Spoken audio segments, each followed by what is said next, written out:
I'm working for MEDELPHARM, and today I'm going to talk to you about Compaction Simulator.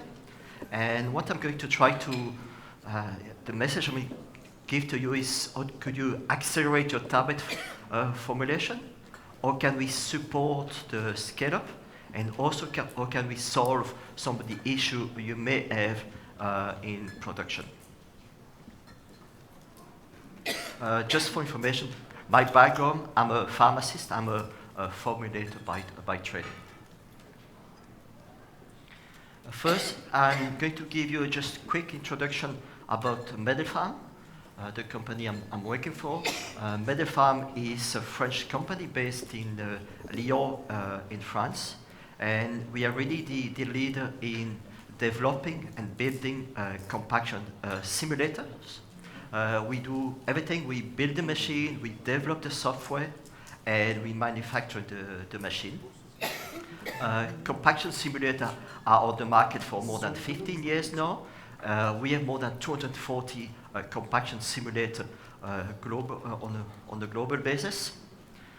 We also have a lab where we do trials for customers to help customers solving issues. It could be formulation issue, it could be production issue, it could be troubleshooting.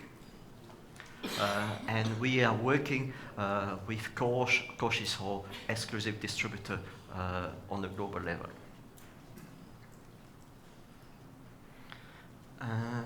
The context of tablet research and development. The goal of R&D is to ensure robust production. Obviously, when you start, you have a small amount of product, you have a small tablet press, and you produce a tablet. But at the end of the day, you will have to go to production where you have more powders, and you go to a high-speed tablet press. Then the goal of the formulator is make sure that they produce a robust tablet at the R&D level. Why a compaction simulator? Obviously, when you start, you could start with a small tablet press and then you go to production. But obviously, there's a big gap between the two in terms of the speed of the tablet press you'd be using in production compared to what you're using in development. To close this gap, compaction simulators have been developed. Why? Because compaction simulators are able to work with a small amount of powder. It's a single station tablet press, but it's also able to work at very high speed. That means you can mimic the speed of the displacement of a punch on the production press, still by using a small amount of product. What is a compaction simulator? The style one evolution, the one that we produce, is a very versatile compaction simulator.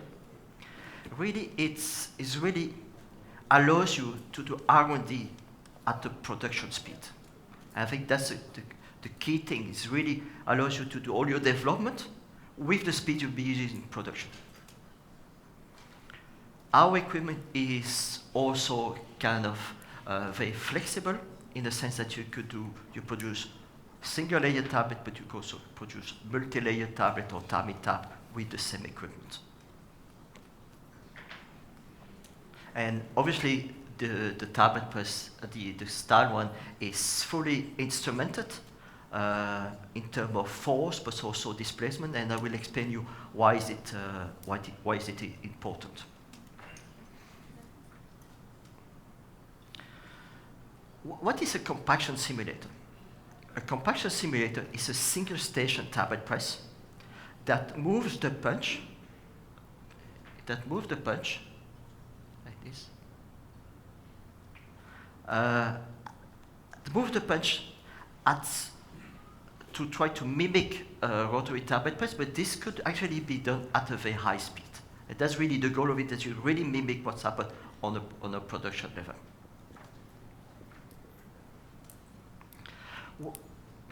It's good to move the punch at a very high speed. The other thing is, it's important also to record the signal during the tableting. And what we can see on this graph is that during the compression, we record obviously we record the forces, like you see the pre-compression force and the main compression force, but we also record the displacement, we also record the displacement of the punch, the upper punch and the lower punch. Thanks to the fact that we also look at the displacement, we will be able to gather all the data and to do the other calculation with the data we kind of gather during the compression.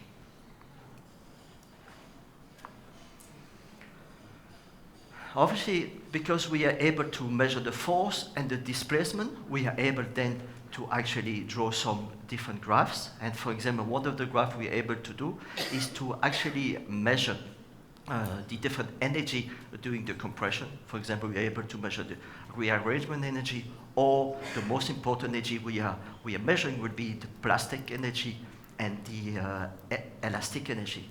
And elastic energy is the one that you want to try to minimize. If the elastic energy is high, you're bound to get capping or lamination after the production of the tablet. That's why doing the formulation work, the key thing will be actually to try to measure this plastic energy, the elastic energy, and try to minimize it, and also to understand your formulation.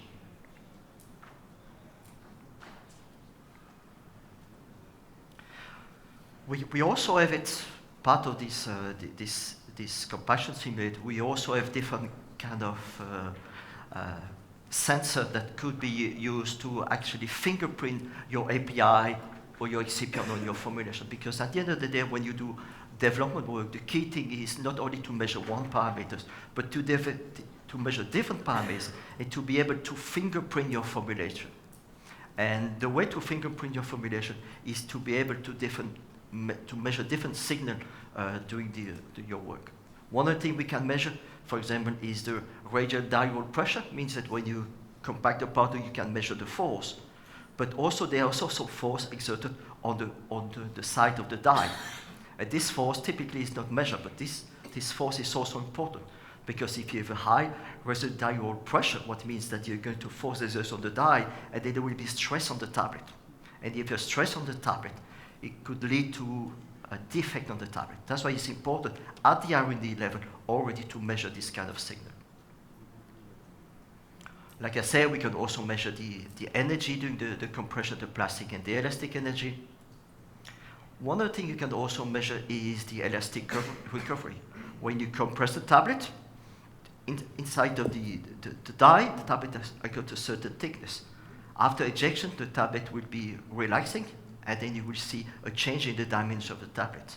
It's important to measure this elastic recovery of your tablet formulation and try to minimize the elastic recovery. If the elastic recovery is too high, then you know that you may have to think about how to optimize your formulation at the early stage in development.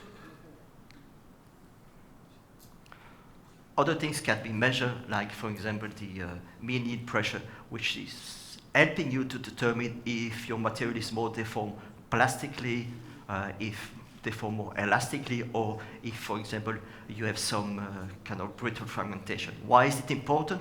Because depending if you know your material, you're able to understand, is my material going to be more sensitive during scale-up? Is it sensitive to lubricant? Therefore, the goal of this is to say that you have many parameters you can measure.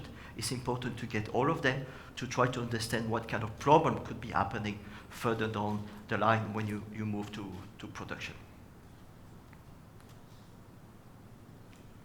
Obviously, we have additional feature.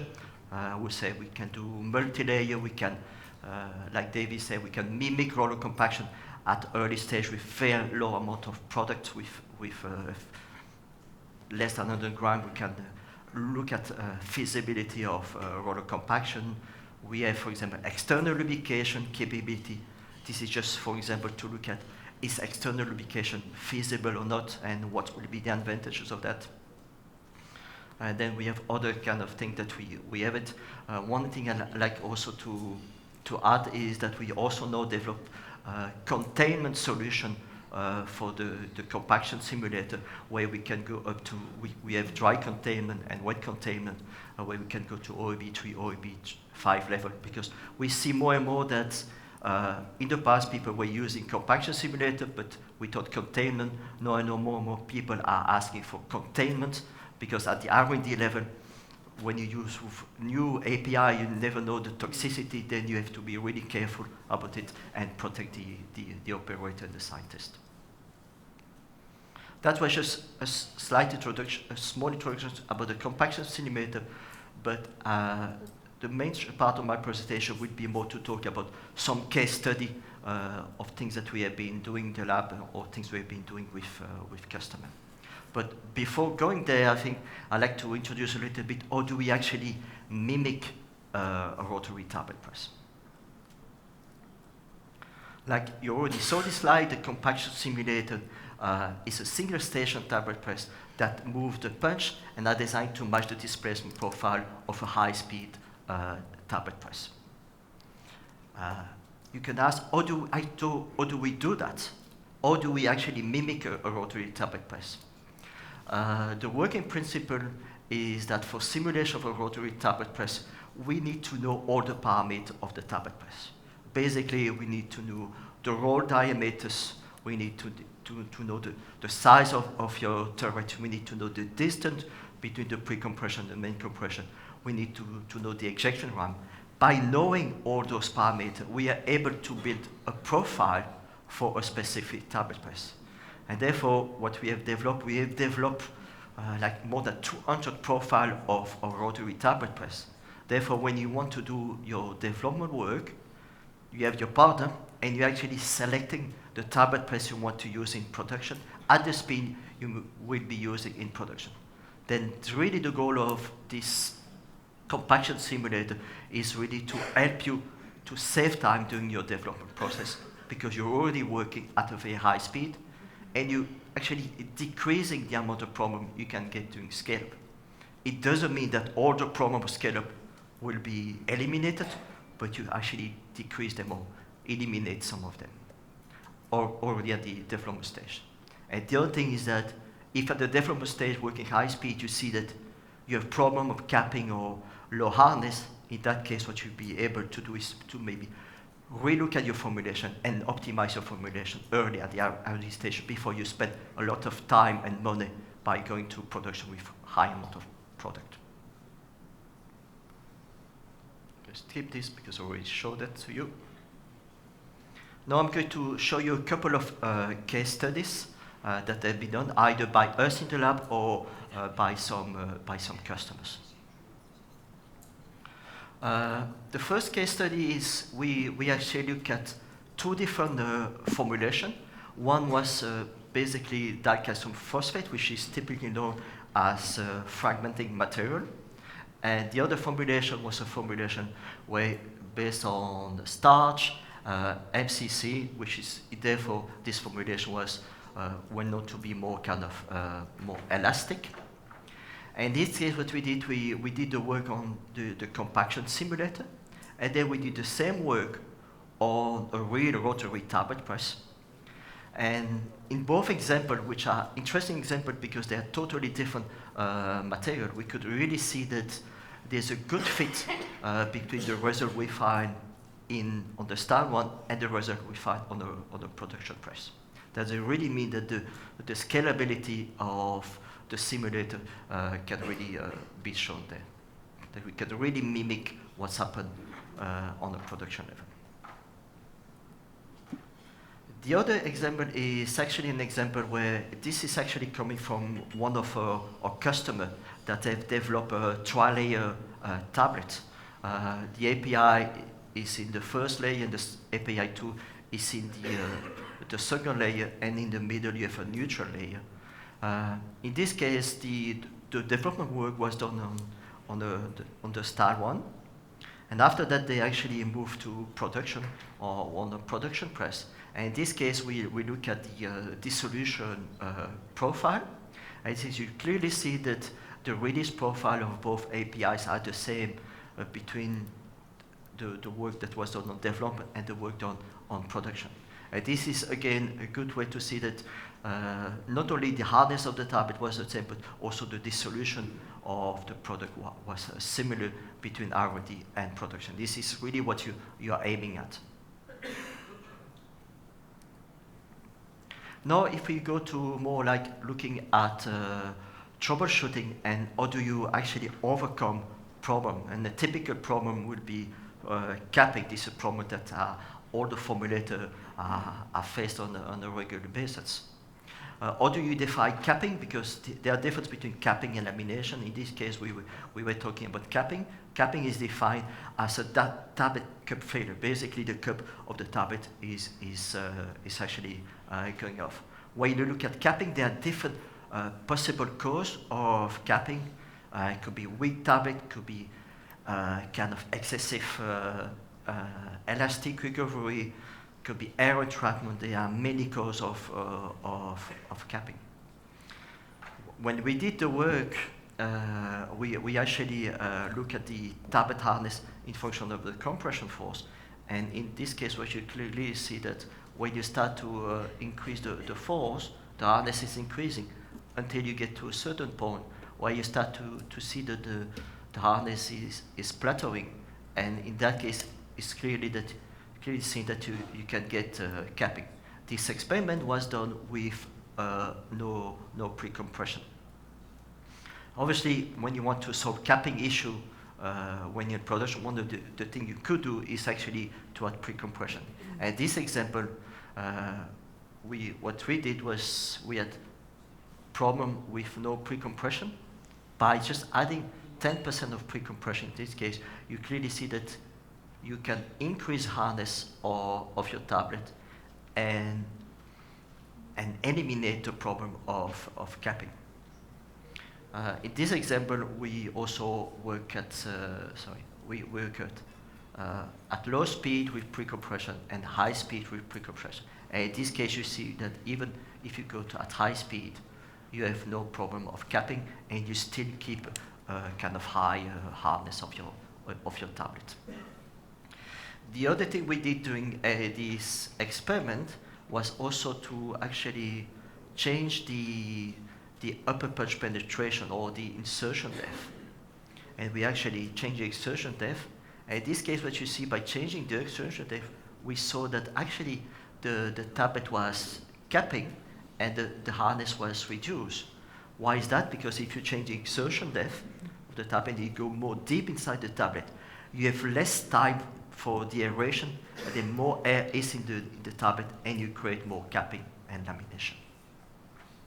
And all of these, you can see, could be done in, let's say, a couple of hours of work. You could already determine that, okay, without pre-compression, you get capping. With pre-compression, you eliminate the capping, you could go high speed, you can look at the effect of insertion depth. And all of those parameters can be determined very quickly with a small amount of product. Also, I want to show another example where we look at determination of design space. In this case, the customer had some critical product attribute. He wanted the harness to be above 120 Newton, disintegration below 15 minutes, and a thickness between 5.2 and 5.8 millimeters. And he wants us to determine the process parameter that will be needed to go to production on a big production press. In this case was the Porsche XC600. What we did some experiment in the lab with the Compaction Simulator. First of all, we did a compression force profile where we actually look at the increasing the compression force and look at the harness. And if you remember, the customer was asking if the harness above reach 120 Newton. In that case, we know that to achieve this 120, we had to go at a compression force that was above 16 kilonewton. That was already one parameter that's been set up. The second parameter that was set by the customer is that we needed a disintegration time to be shorter than 15 minutes. And in that case, to achieve this disintegration time, we had to go at a compression force that was below 18.5 kilonewton. Last thing is the thickness. The thickness target was supposed to be between 5.8 and 5.2 millimeter. In that case, also the compression force must be above 11 kilonewton. The conclusion of this was that to be able to meet all those three critical process attributes, the design space was kind of set up to be between 16 and 18.5 kilonewton. And in that case, maybe this design space is good for your production, maybe it's not good. If it's not good, then you have to rework on your formulation to get a broader design space. But in that case, it was set up between 16 and 18.5.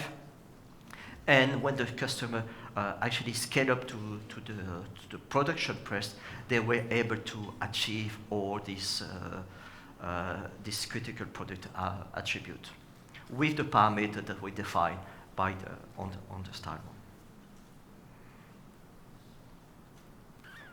Another case study was an interesting one where we had to work on the bilayer formulations from the development to production. And in that case, we had a specific tooling that was a capsule shaped concave. We had to mimic a certain tablet press, and we had 2 layers of fixed compositions.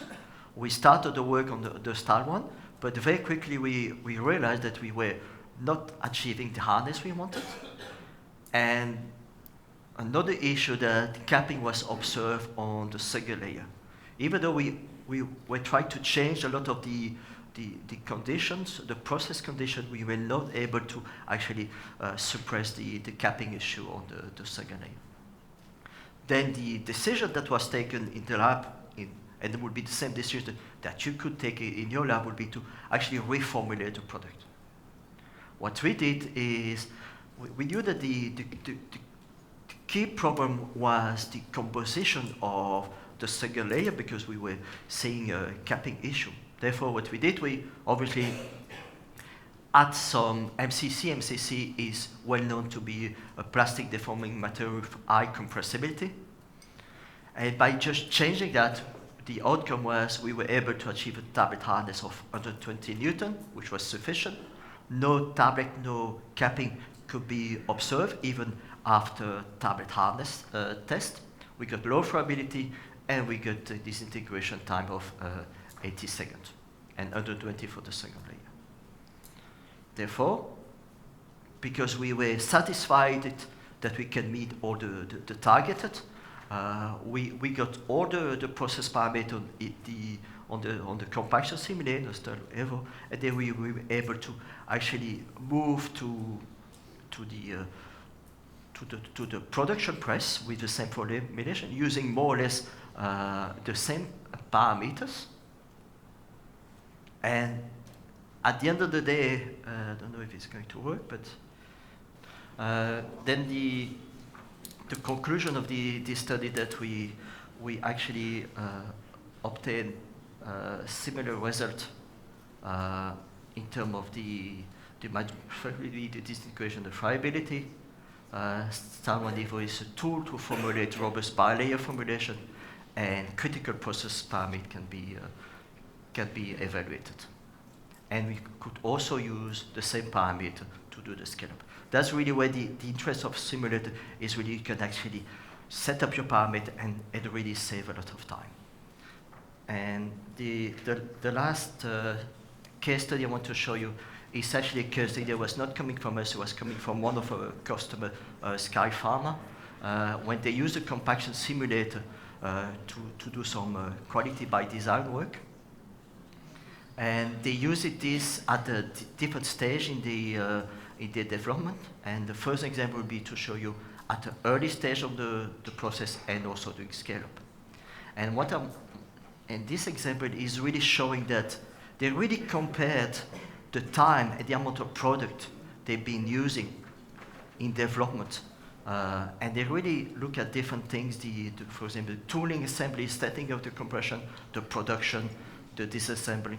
And they really compare that the amount of product and the time they will spend if they're using simulator compared to industrial press. In this case, you really see that there's a huge saving, both in terms of material use, but also time use when you do this development work on the compaction simulator.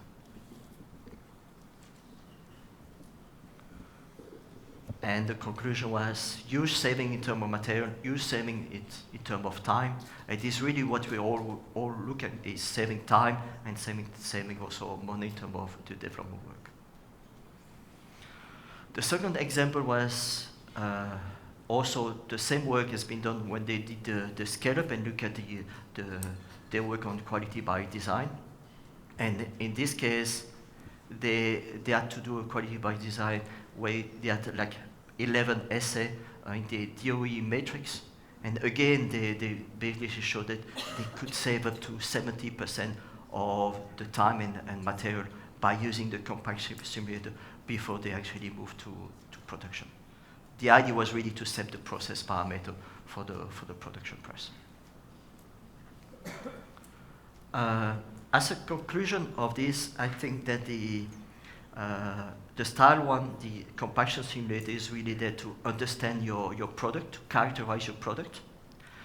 Also there to develop a robust formulation very early in the development stage, foresee any tablet defect, and try to minimize the problem you may have when you go to production, and therefore to save time, and also to improve your process in your yield. That could be by trying to solve some of the product issue you might have. Therefore, we believe that the compaction simulated style revision is a key element that you need during your development to perform your R&D, but using the production conditions. Okay. And I mean, all of those data have been developed by our team in our application lab in France. And okay, and on this I will conclude my presentation.